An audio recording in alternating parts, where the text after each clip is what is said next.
beautiful new, super efficient aircraft.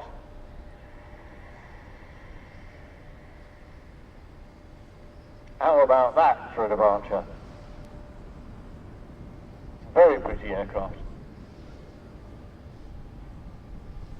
787-8 Dreamliner can carry 242 passengers up to 7,800 miles, while the longer, this particular version, the 787-9, can carry 280 passengers over 8,000 nautical miles.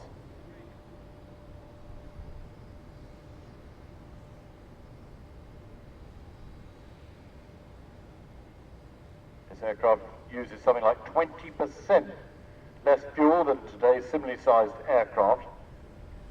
It cracks along at a speed similar to the world's fastest twin-arm aircraft, around about 0.85 Mach, something like that. It's got a higher humidity inside, which does make it more comfortable on long-haul flights, and certainly going over 8,000 miles is certainly long-haul. Coming back towards us. Composite materials make up 50% of the primary structure of the 787, including the wings and the fuselage. Onboard health monitoring systems allow the aircraft to self-monitor and report system and maintenance requirements to ground-based computer systems, i.e. back to your engineers at base.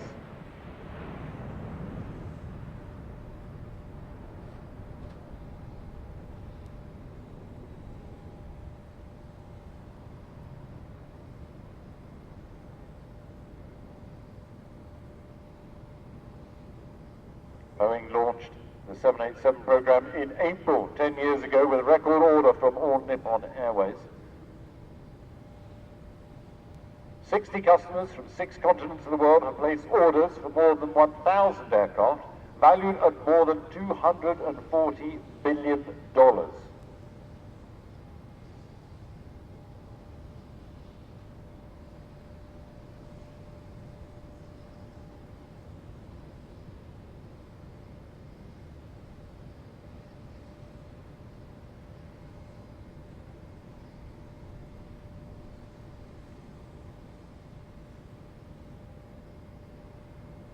Coming in from the left, twin-engine 787, powered by either Rolls-Royce engines, the Trent 1000s, or the General Electric Gen X Rolls-Royce turbofan, flat-rated at over 69,000 pounds of thrust at takeoff.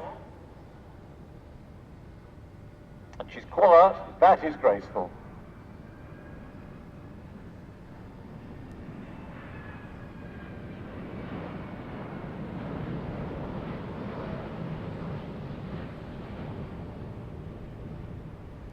In terms of the avionics, Rockwell Collins provide the communications and surveillance systems. Thales provide the integrated flight displays. Honeywell supply the crew information and management systems. Avionics suite based around the Smiths Aerospace Common Core system. Tricycle landing gear supplied by Messier Doughty.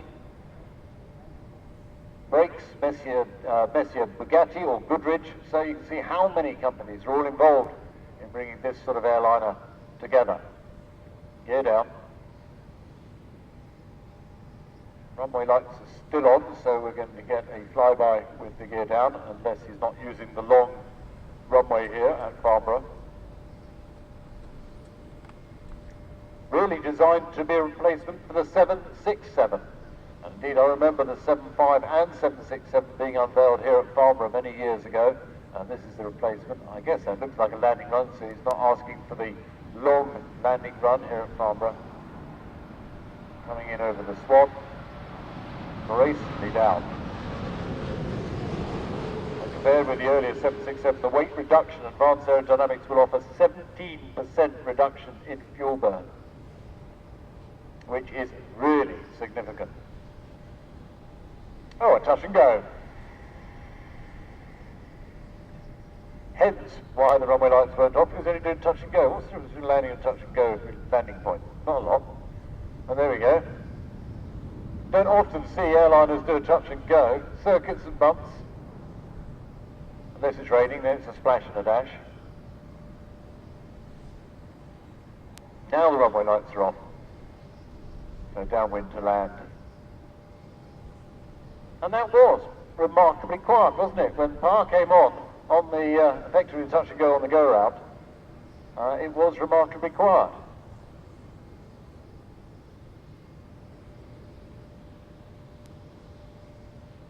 As I said, operational cruise speed, Mach 185, which sort of speeds that we fly the 747s at, so it all fits into the network well.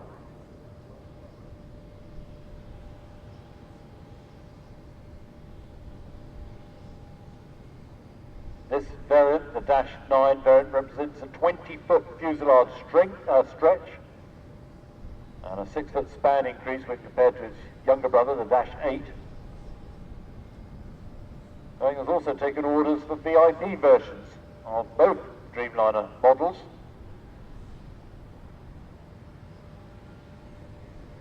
That'd be serious luxury.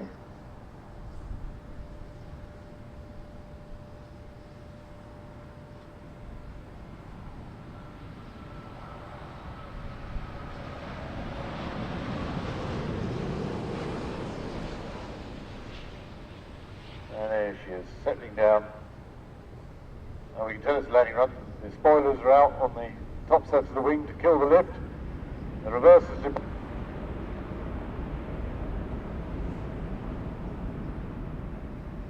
short landing. Rolls-Royce engines on this particular version. And this is, as you can see, 001. The first one, and there it is, unveiled here at Farnborough 2000.